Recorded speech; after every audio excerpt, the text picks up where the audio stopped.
નમસ્કાર ખેડૂત મિત્રો હું છું આપનો મિત્ર કૃપાલ પટેલ।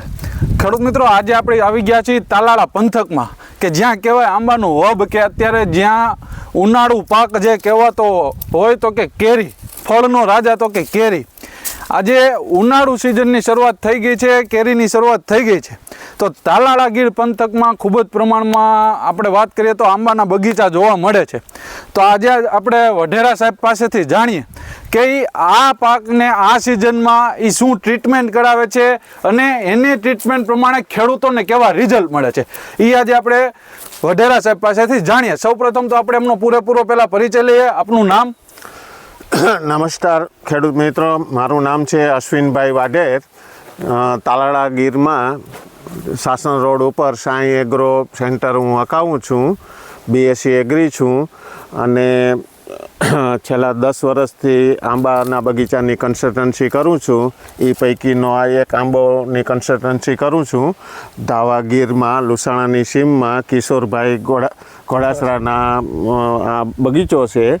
એમાં આપણે પોષણ વ્યવસ્થા, રોગ જીવાતને નિયંત્રણમાં રાખી અને આપણે ઉત્તરોત્તર જે બધી વ્યવસ્થા કરી એમાં ખાસ કરીને આપણે 2 વખત એક ફ્લાવરિંગ ટાઈમે અને 25 દિવસ પછી ફરી પાછું રિપીટ કરીને 2 વખત વરદાનના પણ ડોઝ માર્યા। એનું પણ કેરી બેસવાથી માંડીને કેરી ખરણથી માંડીને બધાયમાં સારું એવું રિઝલ્ટ મળ્યું, એ તમે આ જોઈ શકો છો।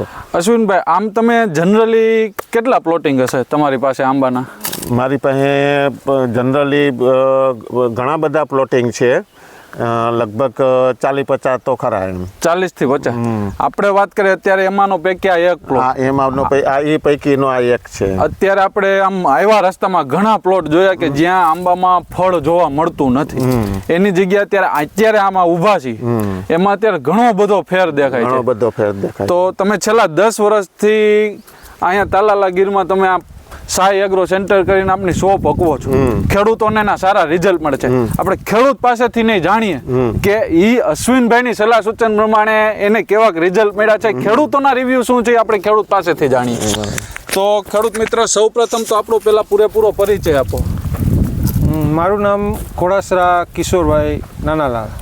કિશોરભાઈ, તમે અશ્વિનભાઈની સલાહ સૂચન પ્રમાણે તમે કેટલા વર્ષથી આપણે આંબામાં ટ્રીટમેન્ટ કરો છો? હું છેલ્લા 5 વર્ષથી સાહેબ પાસેથી, વાઢેર સાહેબ પાસેથી હું દવા લઉં છું અને જોકે આમ બહુ મને આમાં રોગની ખબર ના પડે, મને કાંઈ પણ આમાં ઇફેક્ટ દેખાય એટલે હું તરત જ એનું કોઈ કેરીનું ડીટ્યું છે, મોરનું ડીટ્યું છે કે પાંદડું છે એ લઈને સાહેબ પાસે વયો જાઉં છું અને સાહેબને કહું કે ભાઈ આનું શું કરવું, એટલે સાહેબ એની ટ્રીટમેન્ટ કરે કે આમાં આ કરવું પડશે। સાહેબના વિશ્વાસે મેં બધું આ કરું છું। તમે જે સાહેબના વિશ્વાસે કરો છો તો એના પરિણામ તમને? પરિણામ મને બહુ સારામાં સારા મળ્યા છે અને આજે 5 વર્ષથી માંડીને આગળના વર્ષોમાં જે નહોતું થતું એ મેં આજ 5 વર્ષથી હું જોઉં છું આમાં। જે આગળના વર્ષમાં તમે જે નહોતું કર્યું છેલ્લા 5 વર્ષથી તમે મેળવી રહ્યા। તો તમારું શું અન્ય ખેડૂતોને કહેવું છે? સાહેબની ટ્રીટમેન્ટ, સાહેબની સલાહ સાચી અને સચોટ, ખોટો ખર્ચો નહીં, ખોટી વધારાની દવા નહીં, એટલે મને એ મોટો બેનિફિટ છે કે બાકી તો હું કે આટલી દવા લઈ જાઉં, ટાંકામાં નાખીને છાંટી દો, એ નહીં, મારે કેટલા લીટર પાણી જોઈશે એ પહેલાં સાહેબ પૂછે। ઓકે, હું એમ કહું કે મારે 1200 લીટર પાણી જોઈએ તો એ અડધી આવતી તો અડધી જ આપે અને લીટર આવતી તો લીટર આપે, બાકી એમ બધી લીટર નહીં। એટલે મને સાહેબનો મોટો બેનિફિટ એ કે ખોટો ખર્ચો નહીં અને મને આમાં રિઝલ્ટ મળે છે, ઓછા ખર્ચે રિઝલ્ટ મળે। ઓકે, ખૂબ ખૂબ આભાર અશ્વિનભાઈ। એક તમારો હેલ્પલાઇન નંબર જેથી અમારા અન્ય ખેડૂતોને ખબર પડે અને તમારા શોપનું, આપણે દુકાન સાઈ એગ્રો સેન્ટરનું એડ્રેસ? સાઈ એગ્રો સેન્ટર, શાસન રોડ, બેંક ઓફ બરોડાની સામે, તાલાળા ગીર। મારો મોબાઈલ નંબર છે 9925184596। ખૂબ ખૂબ આભાર અશ્વિનભાઈ। ખેડૂત મિત્રો, આવી જ સારી માહિતી માટે અમારી ચેનલને સબસ્ક્રાઈબ કરો, લાઈક કરો અને અમારા વિડીયોને વધુમાં વધુ ખેડૂતો સુધી શેર કરો। આભાર।